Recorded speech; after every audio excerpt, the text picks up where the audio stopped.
36.4 degrees Fahrenheit. But here in our country, we usually use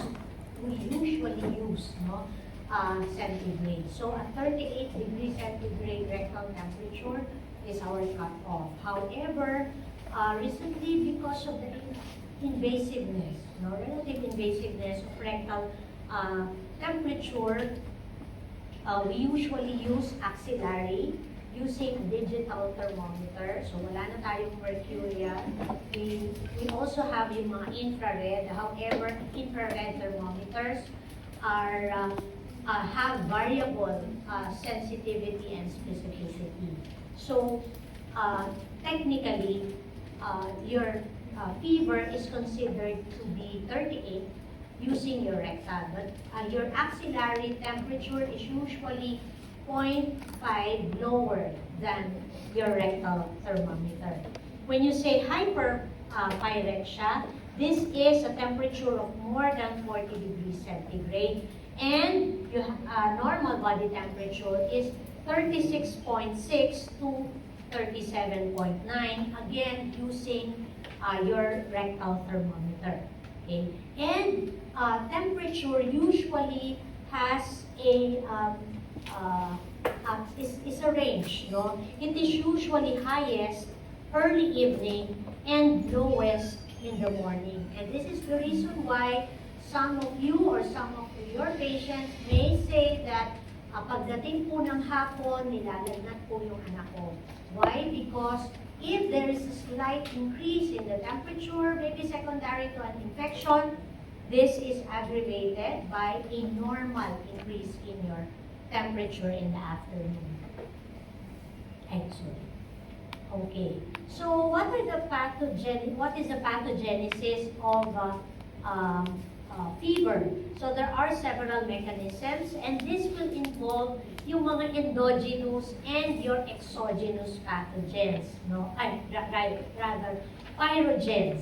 Okay? So these pyrogens raises your hypothalamic temperature set point. So sa hypothalamus, meron tayong set point. So tinataas nitong mga pyrogens na ito yung ating hypothalamic set point para yung body natin will respond to the messages sent by your hypothalamus. So, ano ba yung mga endogenous pyrogens? Ito yung mga cytokines, your interleukin 1, interleukin 6, your tumor necrosis factor, your interferon alpha, your prostaglandins E2.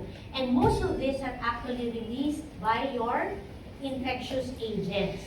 Some may also be released by your malignancies. Some can be secondary to drugs. And oftentimes your collagen problems or your connective tissue diseases can release also inflammatory cytokines leading to fever. So ito ngayon, usually yung mga differential diagnosis in a patient presenting with fever. And in children, the most common cause of fever are infectious. Okay? You can also have exogenous pathogens. So these are yung mga pyrogens. These are yung mga pyrogens that are released directly by your agents or your organisms, or it can also be by drugs. Itong endogenous pyrogens, ito yung mga substances that are released when there is an infectious disease, malignancy, drugs, and inflammatory diseases. So yun yung difference. Okay? Ito galing talaga dun sa mismong organism. Example of your pyrogens na released directly by organisms. Your gram-negative bacteria. Yung mga gram-negative bacteria nyo releases your pyrogens. Yung mga endotoxins.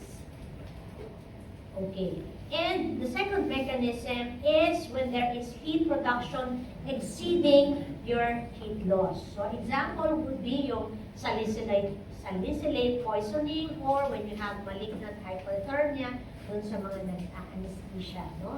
And the third mechanism is when you have a defective heat loss. So yung mga hindi pinagpapawisan, hindi lumalabas yung init sa katawan nila. And these are your ectodermal dysplasia or when you have severe heat exposure, yung mga pag sobrang init, no? Okay, so as I have mentioned, these are the more common causes of fever. Infectious would be the most common among children. Inflammatory, neoplastic, and others like your drugs. Okay, so there are different fever patterns, and these fever patterns can actually give you a hint on what particular disease you're dealing with, no? So you usually would describe them, no, on your history. So the listener or somebody who reads your history will have an idea that on the pattern of the fever. So when you say intermittent fever, this is an exaggerated circadian rhythm with a period of normal temperatures, and if with extremely wide fluctuations, we call it septic or hectic fever. So in short, with intermittent fever, you have increase in temperature. It can be relatively moderate to high, and then it goes back to normal. So yun yung intermittent. When you say sustained fever, there is persistent, no?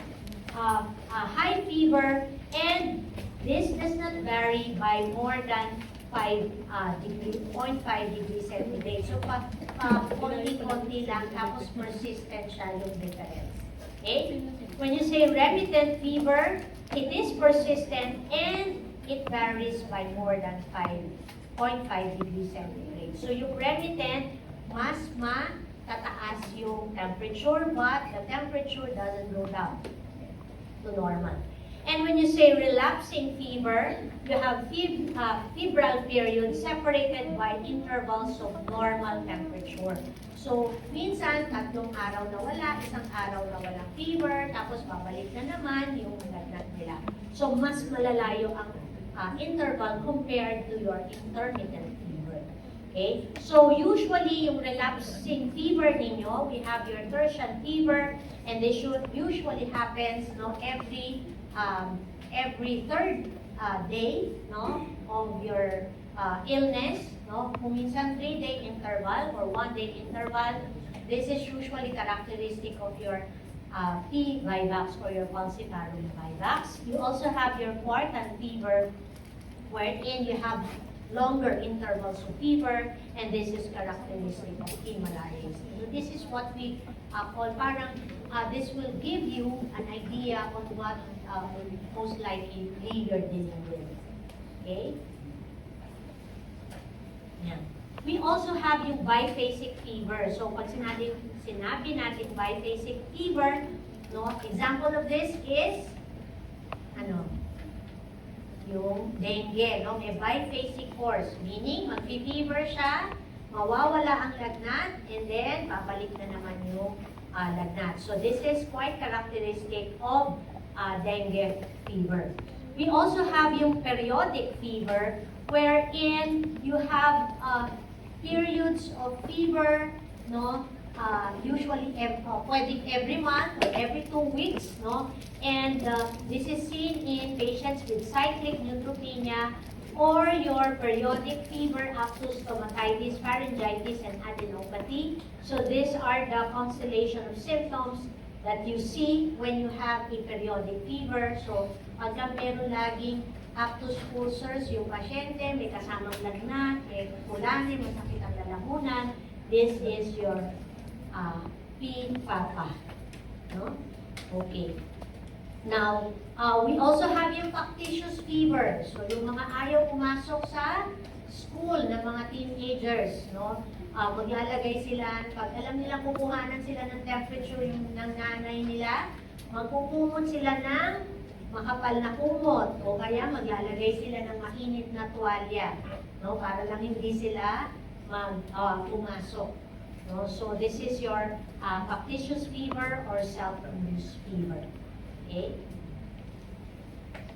Now, for patients with temperature of more than 41 degrees centigrade, these are usually not infectious. So they're usually seen in those patients with central nervous system dysfunction. So tandaan nyo pag 41 degrees, no? Or yun yan, nakikita rin siya sa malignant hyperthermia, or yung mga may malignant neuroleptic syndrome, or also seen in drug fever and heat stroke. Ngayon, mataas na yung possibility ng heat stroke kasi nga meron tayong climate change. No? Kita mo yung heat index usually can go as high as 43 degrees here in our country. But this is more common among adults. Sa mga bata, hindi masyado. Okay. What about for patients with less than 36 degrees centigrade? Ito naman is hypothermia. So this is usually seen in overwhelming sepsis, especially in the neonates. So pagka neonates or even in young children na toxic ang itsura, if they go into hypotension, you should also be worried, no? Kasi this can be a sign of overwhelming sepsis. You can also this in cold exposure. You can also see this in patients with hypothyroidism. Or kung minsan naman, pag nasobrahan ng mga antipyretics, yung nanay, worried na worried, bibigyan lang ng paracetamol, 1 hour after, tumaas pa yung lagnat, natakot siya, nagbigay ka ng ibuprofen. So this can lead to hypothermia also. Okay? Now, what are the signs of fever? No? Oftentimes, no, lalo na if it's just a systemic viral infection, there would just be, fever would be just the only sign or symptom. However, this may be associated with facial flushing, no, nanginginig, or with chills. Pagod sila because, mataas ang metabolism. If they're not eating, they can feel very weak, no? And you also have to look for other signs and symptoms. They can be pale, but that could be just part of your fever episode. Tapos, decrease in your appetite, as I have mentioned.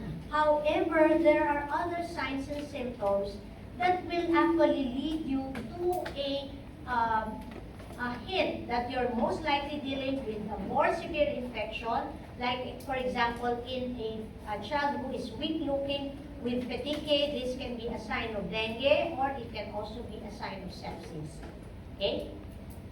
When a patient has fever, no, you expect an increase in your heart rate by at least 10 beats per minute per degree increase in your temperature. So, sasabihin ng nanay sa inyo, doktor, nung naglalagnat po siya, bilis po ng heartbeat niya. So that is actually expected. So those are the things that you have to explain to the mother, that it is actually expected, but of course, it should be the expected increase, no, in your temperature. Okay. So meron tayong tinatawag na relative tachycardia. So this is a disproportionately elevated pulse rate, no, compared with your temperature. So this is often associated with toxins. Okay? Meron din naman tayong relative bradycardia. So there is temperature pulse dissociation. So kung kailan tumaas ang temperature, saka naman bumababa ang cardiac rate. And this is usually seen in typhoid fever, brucellosis, and even in leptospirosis and drug fever. Okay? Or pwede rin kung meron kang cardiac problem, specifically kung meron kang conduction. Conduction, yung pabilis ng heart rate doon sa heart natin. Basta yung conduction ng mas alam nila yun yata eh. Basta yung tawag mo yung nerves na nagpapabilis ng heart rate and nagpapadecrease ng heart rate. Okay? So in evaluating a patient with fever, you really have to do a good history, no, and a good physical examination. And you usually focus on the onset of fever or the illness, signs and symptoms that are present together with the fever. possible exposure. Is there somebody in the family who has similar illness? No? Also, some travel history. So, depende kung saan siya nagbiyahe. Like, for example, malaria endemic ba yung pinanggalingan ng pasyente? Are there drugs that can possibly cause fever? And yung mga underlying disorders. So, that is also important because these underlying disorders, like if you have a patient with connective tissue disease or malignancy, this can actually induce fever. And also immunization. Remember that vaccination or vaccines rather can also induce fever. Okay? Physical examination, again, a complete physical examination is very important to try to look for a focus of infection in these patients, or for that matter, a focus of fever. No? Now, based on your physical examination, no, as well as your history, you will now focus your laboratories on these signs and symptoms, or of course on your impression. So you don't do your laboratories left and right. There should be a rationale in all the laboratories that you request. Okay, so how do we manage fever? So first and foremost, you have to reassure the mother. No? Kasi yun yung pinaka-common worry ng mga caregivers or parents. So you have to remember that there are no evidence that will tell you that fever is associated with brain damage or bodily harm, except that it can lead to the epilepsy seizures, no? So yun yung possible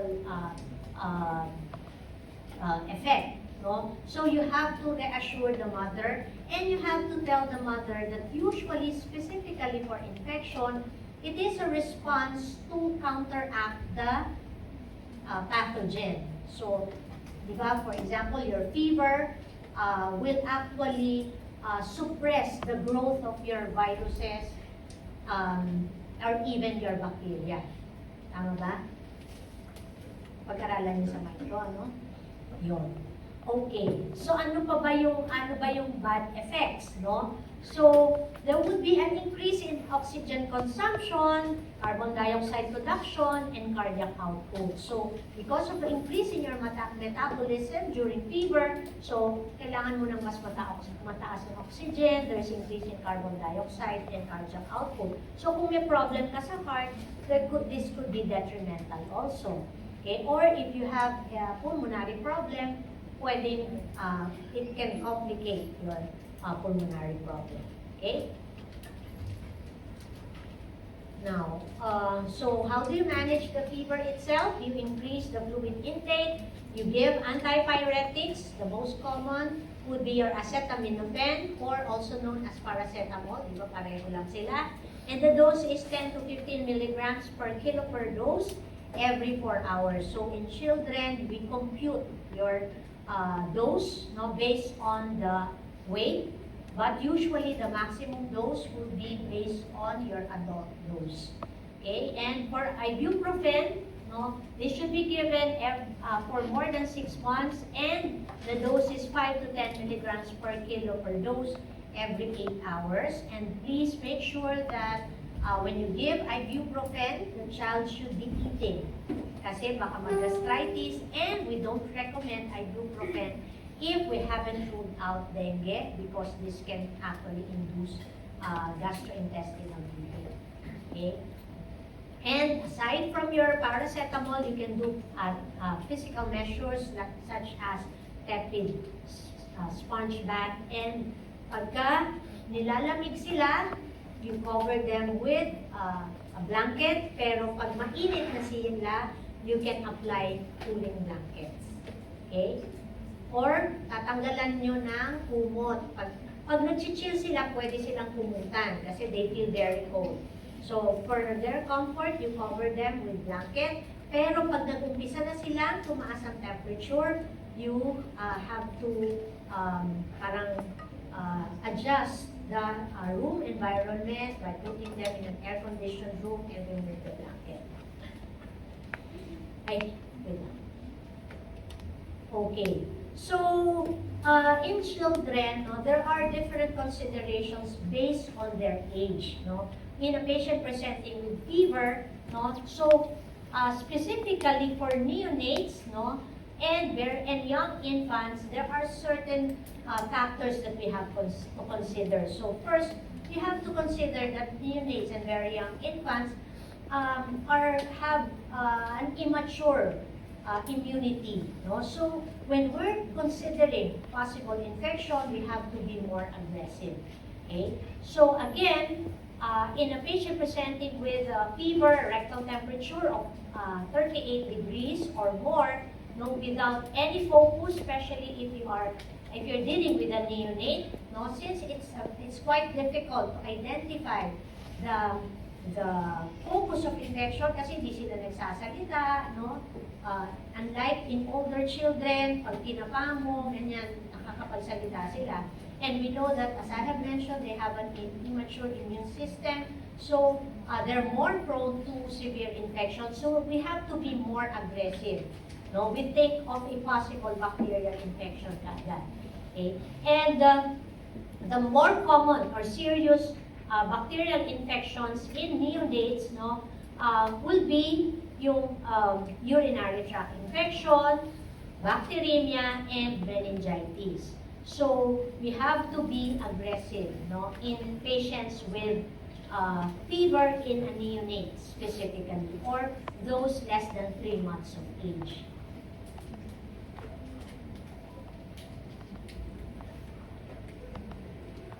Yan. So, ano ba yung mga more common organisms that we isolate, no, or we see in patients less than 3 months of age? Okay, so the most common would be, sabi natin, UTI. So, pagka ang isang 3-month-old or younger has fever, you have to do urinalysis. Okay, so the most common cause would be E. coli. And even for bacteremia and meningitis, which is the second most common cause of invasive bacterial infection, would be E. coli and your group B strep. Other organisms are your gram-negative bacteria like Klebsiella and your Enterococcus, which is a gram-positive organism. Okay? Ano pa?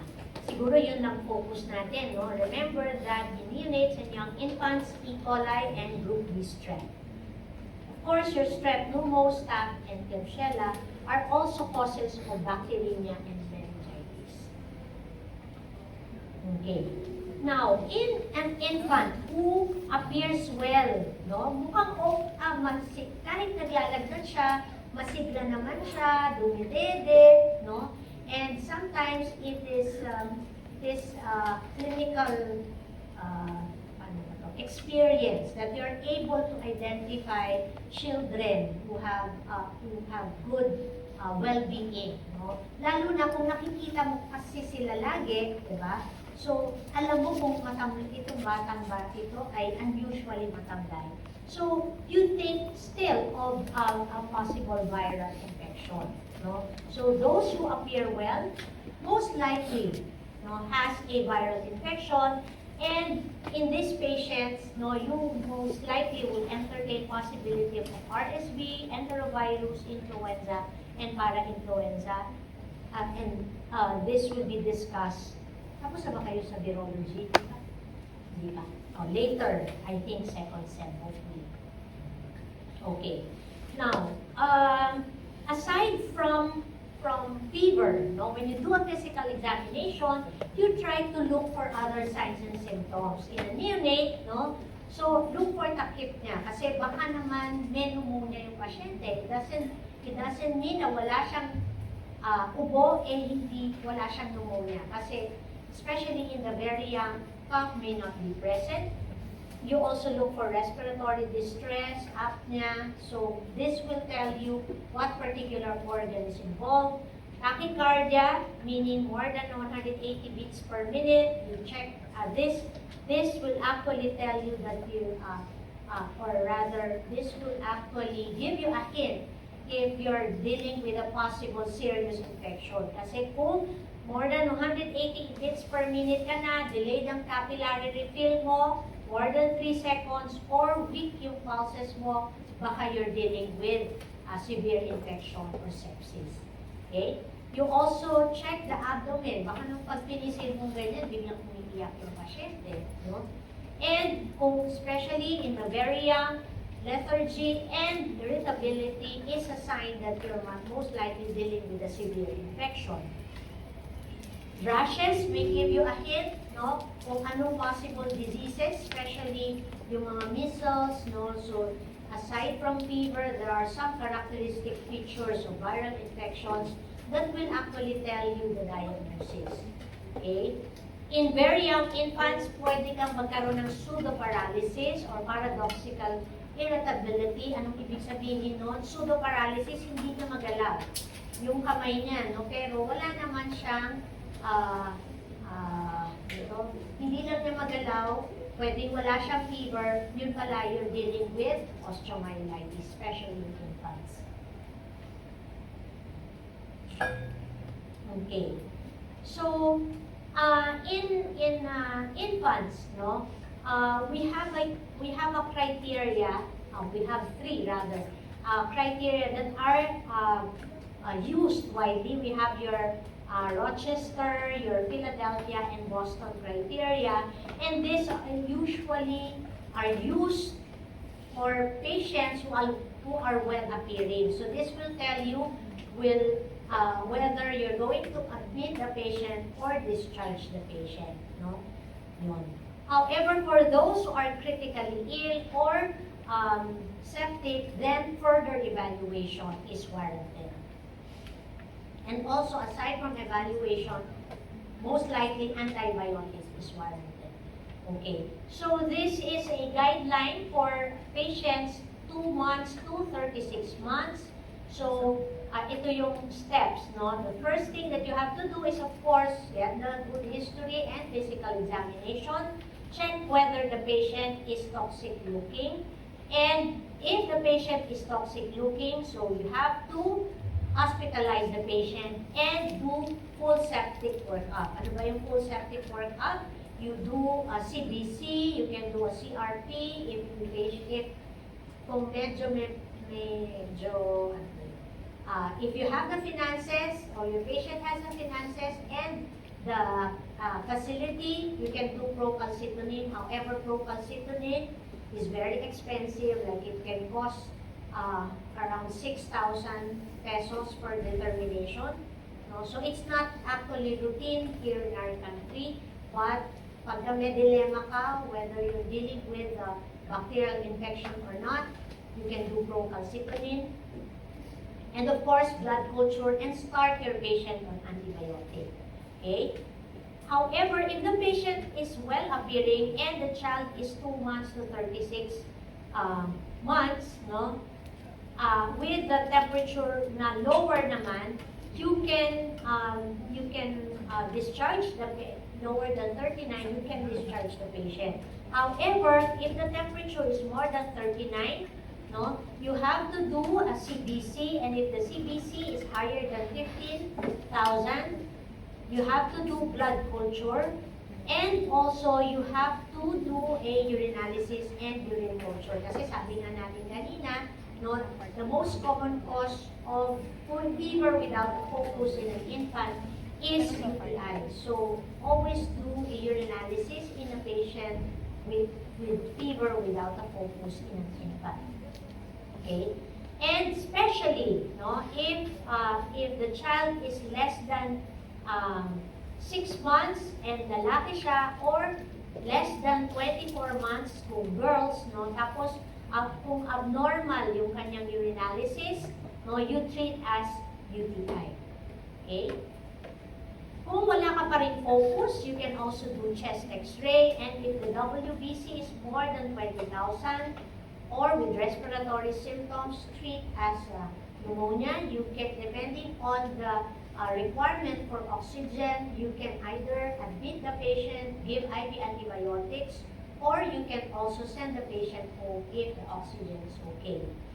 Okay? So, ito, no? Usually, so in your book, in Nelson, sasabihin niya ceftriaxone, maybe there is the drug of choice, especially kasi doon they give intramuscular ceftriaxone. Dito sa Philippines, some do intramuscular ceftriaxone, but not that common. Okay? We either admit the patient if the patient is admissible, or we give oral antibiotics. And usually for patients that are sent home, you re-evaluate them after 24 to 48 hours. And if admitted, of course, nasa hospital naman sila, you evaluate pwedeng every 4 hours depending on the severity of illness. Okay. So, ano pa to? This is just another algorithm. But, parang the main message is that in patients who are not well appearing, especially less than 3 months of age, you have to work up the patient for sepsis. You do CBC, blood culture, CRP, urinalysis, and urine culture, especially those who are ill-looking. But for well-appearing, you can do further workup like CBC, urinalysis, first if there are no focus, and then reassess. No? If there's a need to admit the patient or discharge the patient and start antibiotics or not. Yan. So treatment, sabi natin kanina, we hospitalize neonates or infants who are not well appearing, and when you're entertaining a possible serious bacterial infection, and start antibiotics. Okay, so ano ba yung mga ginagamit natin? So for sepsis in the neonates, the drug of choice is, sa atin, it's aminoglycoside plus ampicillin. You can also use a 3rd generation cephalosporin or 4th generation cephalosporin if you read Nelson, or a 3rd generation cephalosporin plus ampicillin. So bakit ito yung mga drug of choice? Again, this is dependent on the most likely organisms that are seen in this age group. Sabi natin kanina, E. coli. So, all these antimicrobials have coverage for E. coli, like your aminoglycoside and ampicillin, your 3rd generation and 4th generation cephalosporins. But because we want to reserve the more broad-spectrum antibiotics to more severe infections or those who have most likely resistant strains, we focus first, or we give as an empiric therapy. Usually, we give your ampicillin plus aminoglycoside. Okay? Kung may previous antibiotic use, pwede kang mag 3rd generation cephalosporin. For young infants less than 28 years of age, so sa libro ninyo, sabi nila niya, 3rd generation cephalosporin. Pero dito sa Philippines, we still give your ampicillin and aminogly. Okay. What about for older children? So for older children, again, fever is the most common cause of clinic visits, no? And unlike the very young infants, mas madali mong hanapin yung focus because now they will have more specific signs and symptoms in terms of organ involvement. Like they can have cough prior to fever or concomitant with the fever, they will have vomiting and diarrhea. No? So mas madali mong hanapin, and they can also tell you kung saan yung masakit. Sakit dito ko, sakit yung throat niya, neck niya. O kaya makikita mo, may kulani, di magalaw yung neck. No? So, it's easier for you to look for a focus and do diagnostic tests on the focus or the organ involved. Okay? Yun. Diba? So again, however, in very young infants, less than 2, if there are no focus, you always do an urinalysis because they cannot express sometimes even up to 3 years old. Hindi nila masabi na ouchie pag-ibig, no?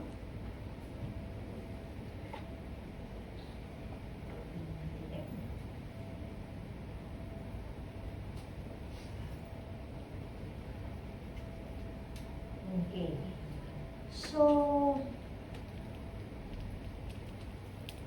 ito na yung sinabi ko kanina, yung body region. Okay? So, in children like in adults, no, still viral infection are the most common cause of infections. Mas madalas pa rin ang viral compared with bacterial. Okay? Especially dito sa Pilipinas, during summer, what we usually see would be your enteroviruses, your hand, foot, and mouth disease. We saw that last year then, no? Medyo maraming hand, foot, and mouth. We also have herpangina, so caused also by your Coxsackie viruses. Your aseptic meningitis, these are meningitis caused by viruses. And pag tag-ulan naman, no, we have your respiratory viruses, like your RSV, or pag winter. Dito walang winter, so pag taglamig, no, during December, January, and Feb, no, we see more of your RSV and influenza as well as para-influenza. During cold season or pag taglamig, we also see rotavirus and your noroviruses. Okay.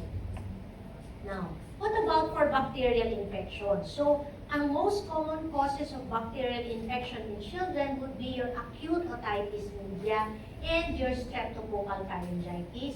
But for streptococcal pharyngitis, this is more common in the older age group, 3 years and above. But the range is usually between 3 years to 15 years of age.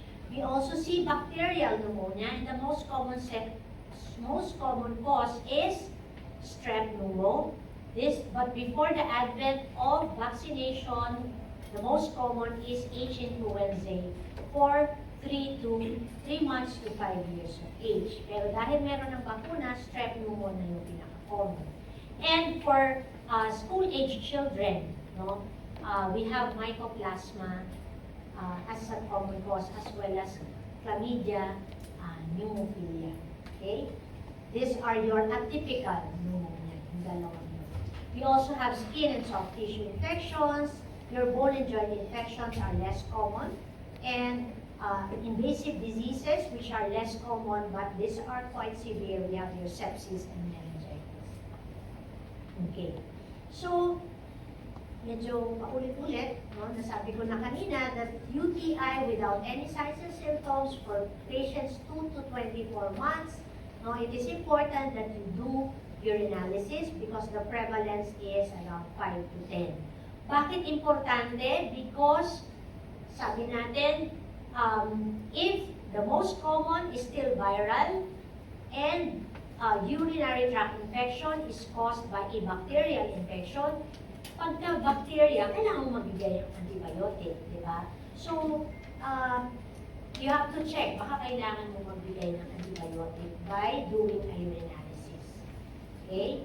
So, highest risk is for infants ng female or those male who are uncircumcised. Kasi baka may phimosis. Alam niyo yung phimosis? Alam niyo yung phimosis? Ano yung phimosis? Ha? Ano yung phimosis?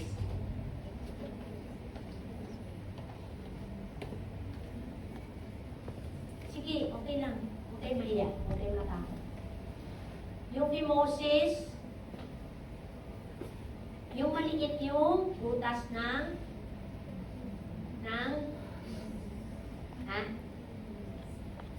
penis, ano ba yung prepuce ba yun? Boys? No? Di ba yung prepuce is, the penis is covered by skin. No? Hello? Diba? So, kung maliit yung butas na nilalabasan ng ihi doon sa nagbabalot sa penis na skin, Yun ang phimosis. Sorry, hindi na ako ganun ka-familiar sa mga terms. Tama ba, children? Tama ba? So, yun ang phimosis kung maliit yung butas ng refuse. Okay? Pag ganun kasi, natatrap yung mikrobyo dun sa loob ng between the urethra and the refuse. Okay? Yun. So, ano ba well, nandun sa libro ninyo, yung mga risk factors for UTI in children 2 to 24 months. So, white race, hindi yan tayo kasali kasi sa kay Nelson ito. So, less than 1 year of age, if the temperature is more than 39 degrees centigrade, and the fever is more than 2 days, and there is no obvious source of infection among females yon.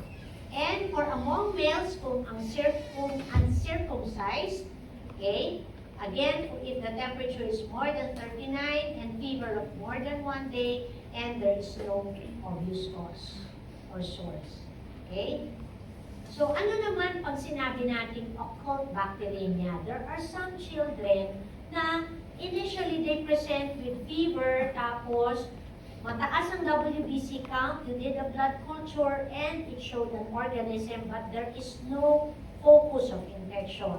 So, yun ang tinatawag na occult bacteremia. So, this is seen among 5% of children 2 months to 36 months. So, again, it is important that when you see a child with high-grade fever, no, without any focus, and the WBC count is more than 15, or a CRP, sabi natin, di ba kasama yung CRP sa tinitest, is more than 20, no, you do a blood culture. Kasi nga, 5% will have an occult bacteria.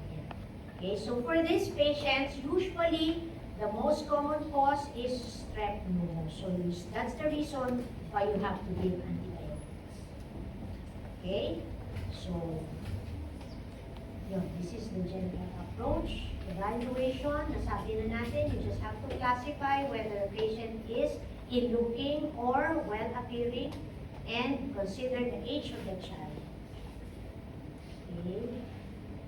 So again, in children more than 3 years of age, consider Streptococcus pharyngitis in a patient presenting with pharyngitis, no, strep pharyngitis, and then do a urinalysis, or kung takipnik yung pasyente, inuubo, consider doing a chest x-ray, but take note that not all patients who are takipnik with respiratory symptoms will warrant an x-ray. If your findings already suggest that the patient has pneumonia, so go ahead and treat. You don't need to do the chest x-ray. So depending on other findings, you can do other laboratory tests. Ano nangyari? Ba't nawala? Sira?